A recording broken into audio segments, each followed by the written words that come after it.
దేవుని ఘనమైన నామమునకు స్తోత్రములు. ఈ వాగ్దానమును వింటున్న మీకందరికీ మన ప్రభువును ప్రియ రక్షకుడైన యేసుక్రీస్తు నామములో శుభములు, మా హృదయపూర్వకమైన వందనములు. ఈరోజు మీ కొరకైన దేవుని వాగ్దానము యెషయా గ్రంథము 54వ అధ్యాయము 10వ వచనము. నా కృప నిన్ను విడిచిపోదు. మంచి దేవుడైన యేసయ్య ఈ మంచి వాగ్దానమును నేడు మనందరి జీవితములలో నెరవేర్చునుగాక. ఆమేన్. ఈ వాగ్దానాన్ని మనము పరిశీలన చేస్తే మన ప్రభువైన యేసయ్య కృపామయుడు. ఆయన కృపా సత్య సంపూర్ణుడు. భూమి కంటే ఆకాశము ఎంత ఉన్నతముగా ఉన్నదో ఆయన పిల్లల ఎడల ఆయన కృప అంత అధికముగాను అంత హెచ్చుగాను కుమ్మరించ దేవుడు మన ప్రభు అయిన యేసయ్య.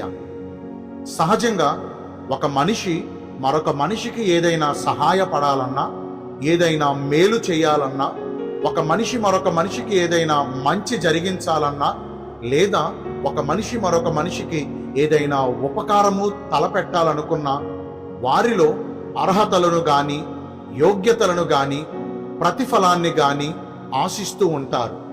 ఒకవేళ వీరు చేస్తున్న ఈ మంచికి, వీరు చేయబోతున్న ఈ మేలుకు అవతల వ్యక్తి నుంచి ఏ మంచి గాని, ఏ ప్రతిఫలము గాని రాదని తెలిస్తే ఇక అట్టి వారికి సహాయమును చేయటానికి నిరాకరిస్తూ ఉంటారు. కానీ మన ప్రభు అయిన యేసయ్య ఎంత కృపామయుడంటే, మనలో ఏ అర్హత లేకపోయినా, మనము అయోగ్యులమైన, మనము అనర్హులమైన, మనలో ఏ మంచి లేకపోయినా, ఆయన కోరిన భక్తి మనము చేయలేకపోతున్నా, మనము పరిశుద్ధులము కాకపోయినా, ఆయనను మరిచిపోయిన వారమైనప్పటికీ మన ఎడల కృపగలిగిన దేవుడు మనకు మంచి ఈవులను ఇస్తున్నాడు. ఆయన ఎంత మంచి దేవుడంటే, ఆయన చేసిన మేలుకు తిరిగి మరలా మనం ఆయనకు ఏమీ ఇవ్వలేమని, ఏమీ చెల్లించుకోలేమని తెలిసినప్పటికీ మెండారా మనలను ఆశీర్వదిస్తూ ఉన్నారు. ఇంత మంచి దేవుడు, ఇంత కృపగల దేవుడు మనకెక్కడైనా దొరుకుతారా? మనకు సమీపంగా ఉంటూ మనము ఎప్పుడు ఏది అడిగినా కాదనకుండా నిశ్చయంగా మంచి ఈవులను తృప్తిగా మనకు దయచేయగలిగిన వాడు, సమృద్ధిగా మనకు ఇవ్వగలిగిన వాడు, ఇంకా మిగుల ఆశీర్వాదముతో మనలను సంతోషింపజేయగలిగిన దేవుడు మరెవరైనా ఉన్నారంటారా? మన ప్రభు అయిన యేసయ్య ఆయన ఉన్నతమైన కృప కలిగిన దేవుడు. ఈరోజు ఈ వాగ్దానాన్ని వింటున్న ప్రియ దైవ జనాంగమా, కృపగల దేవుడు ఆయన కృపంతటినీ కూడా మన పట్ల కుమ్మరించాలంటే, భూమి మీదనున్న మనలను ఆయన ఉన్నతమైన స్థితిలో నిలబెట్టాలంటే, ఆయన కృపను మనం పొందుకోవాలంటే, ఆయన మనలను విడువక, ఆయన మనలను ఎడబాయక, శాశ్వతమైన కృపతో మనలను ప్రేమించుచు మనలను అంతకంతకు వర్ధిల్ల చేయాలంటే, ఇంతకీ ఆయన ఎవరికి తన కృపను చూపిస్తారో 2 మాటలు మనం తెలుసుకుందాం. మొదటిగా, ఆయన కృపను మనం పొందుకుని మన జీవితం అంతా ఉత్సహించి సంతోషించాలంటే మనము చేయవలసిన పని, ఆయన దృష్టికి నిర్దోషులుగాను, ఆయన దృష్టికి నీతిమంతులుగాను, ఆయన దృష్టికి నిందారహితులుగాను మనము కనపడాలి. మనలో దోషములున్న ఎడల, మనలో పాపమున్న ఎడల ఆయన మనలను దాటిపోతాడు. అట్టి వారికి తన కృపను ఆయన ఎంత మాత్రమును అనుగ్రహించడు. మరి దేవుని కృప ఉన్నతమైనది, దేవుని కృప గొప్పది, ఆయన కృప శాశ్వతమైనది. అట్టి దేవుని కృపను మనం పొందుకోవాలంటే మనము నీతిమంతులుగా ప్రవర్తించాలి. మనలో దుర్నీతి క్రియలు ఉండకూడదు. దుర్నీతి పరులతో మనం సహవాసం చేయకూడదు. లోకస్తులతో మనం సహవాసం చేయకూడదు. అంటి అంటనట్టుగా, ముట్టి ముట్టనట్టుగా అన్ని విషయాల్లో మనము మితముగా ఉండాలి. లోకస్తులను ద్వేషించమని నేను చెప్పనండి, అందరితో మనం కలిసి ఉండాలి. కానీ మనము దేవుని పిల్లలం కాబట్టి ఆయన కృప పొందునట్లుగా ప్రత్యేకించబడిన అనుభవంలోనికి మనం రావాలి. అలనాడు భక్తుడైన నోవహుపై దేవుని కృప నింపబడింది. నోవహు దేవుని దృష్టికి కృప పొందిన వాడయ్యాడు.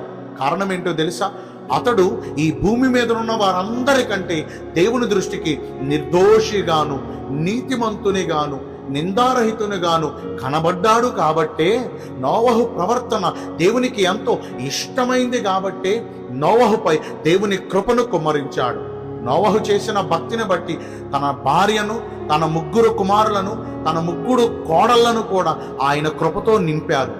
నోవహు దేవుని కృపను పొందుకున్నాడు కాబట్టి ఈ భూమి యావత్తు జలప్రళయంతో నాశనం చేయబడ్డప్పుడు నోవహు కుటుంబం మాత్రం ఆ ఓడలో రక్షించబడ్డారు.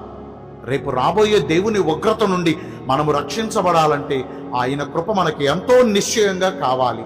మరి ఈ రోజు నుంచి అయినా ఆయన కృపను పొందునట్లుగా ఇట్టి ప్రకారము దేవుని దృష్టికి నీతిమంతులుగాను, నిందారహితులుగాను, నిర్దోషులుగాను ప్రవర్తిద్దామా? మరి రెండవదిగా ఆయన కృపను మనము పొందుకుని మన జీవితం అంతా ఉత్సహిస్తూ సంతోషమైన జీవితమును మనము గడపాలంటే ఆయన యందు భయభక్తులు కలిగి నిర్దోషముగా ఆయన మార్గములలో నడుచుకోవాలి. భూమి కంటే ఆకాశము ఎంత ఉన్నతముగా ఉన్నదో తన యందు భయభక్తులు కలిగిన వారి ఎడల ఆయన కృప అంత హెచ్చుగా ఉందంటండి. హెచ్చైన కృపను మనం పొందుకోవాలంటే ఆయన యందు భయభక్తులు కలిగి నడుచుకోవాలి. భయం ఉంటే భక్తి చేయం, భక్తి చేస్తే భయపడం. అంతా మన ఇష్టం అయిపోయింది, మనకు నచ్చినట్లల్లా, మన దృష్టికి తోచినట్లల్లా చేసేస్తున్నాం. భక్తి అంటే ఆయనకు భయపడాలి. భయం అంటే భయపడేవారు భక్తి చేస్తారు.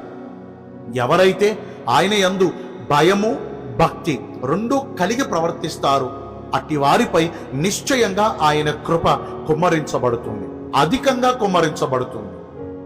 భయభక్తులు ఎందుకు కలిగి ఉండాలండి? అసలు ఎందుకు దేవుడికి భయపడాలి? మన క్రియలన్నిటినీ ఆయన బాగుగా ఎరిగినవాడు. మన ప్రవర్తనా ఫలమును ఆయన మన మీదకి రప్పిస్తాడు. మనము మంచి చేశామనుకో మంచి ఫలం పొందుకుంటాం, చెడు చేశామనుకో చెడ్డ ఫలమే పొందుకుంటాం. వాగ్దానాన్ని వింటున్న ప్రియ దైవ జనాంగమా, మంచి క్రియలు పొందాలని, మంచి ఫలం పొందాలని కోరుకుందాం. దేవునికి భయపడదాం. అంటే మన క్రియలను బట్టి మనకు రేపొద్దున్న తీర్పు కూడా ఉంది కాబట్టి మనం చాలా జాగ్రత్తగా నడుచుకోవాలి. రెండవదిగా, ఎందుకని ఆయనకు భక్తి చేయాలా? ఎందుకని ఆయనను పూజించి సేవించాలా? ఆయన వల్లేగా మనం పుట్టాం, మనం పోషించబడుతున్నాము, మనము నడిపించబడుతున్నాము, మనము మన కుటుంబంతో ఈ రోజున క్షేమస్థితిలో ఉన్నామంటే అందుకు గల కారణం ఆయన కృపే కదా. మరి అంత గొప్ప దేవుని కృపను మనం పొందునట్లుగా ఆయన యందు భయమును, ఆయన యందు భక్తిని మనము కలిగి ప్రవర్తించి ఆయన మార్గములలో నడవగలిగితే అట్టి వారందరిపై ఆయన కృపను మెండుగా కుమ్మరిస్తాడు. ఈ రోజు నుంచి అలాగను నడుచుకుందామా? దేవుడి కొద్ది మాటలను మనందరి వినికిడిలో దీవించి మనందరిపై దేవుడు తన కృపను కుమ్మరించును గాక. ఆమేన్. మీ కొరకు ఒక చిన్న ప్రార్థన చేస్తానండి. పరిశుద్ధుడా, ప్రేమ కలిగిన యేసురాజా, నీ బంగారు ఘన నామమును బట్టి నిండు మనసుతో కోట్ల కొలదిగా మీకు మా కృతజ్ఞతా స్తుతులు, స్తోత్రములు, వందనాలు చెల్లిస్తున్నాము. మీ కృప ఉన్నతమైనదని, విడవక శాశ్వతమైన కృపను మాకు చూపిస్తానని ఈరోజు వాగ్దానము ద్వారా సెలవిచ్చారు. మీరు చెప్పినట్లుగా ప్రవర్తించి మీ కృపను పొందుకునే భాగ్యం నేడు మాకందరికీ దయచేయండి. ఈ రోజున ఎందరైతే పుట్టినరోజులను, వివాహ దినములను, ఇతరమైన శుభకార్యములను జరిగించుకుంటున్నారో వారందరికీ మెండైన దీవెనలు కుమ్మరించమని, మీ రాకడ కొరకు మమ్మను సిద్ధపరచమని యేసుక్రీస్తు ప్రశస్త నామమున ప్రార్థించి వేడుకొనుచున్నాము మా ప్రియ పరలోకపు తండ్రి. ఆమేన్. May God bless you all. Thank you.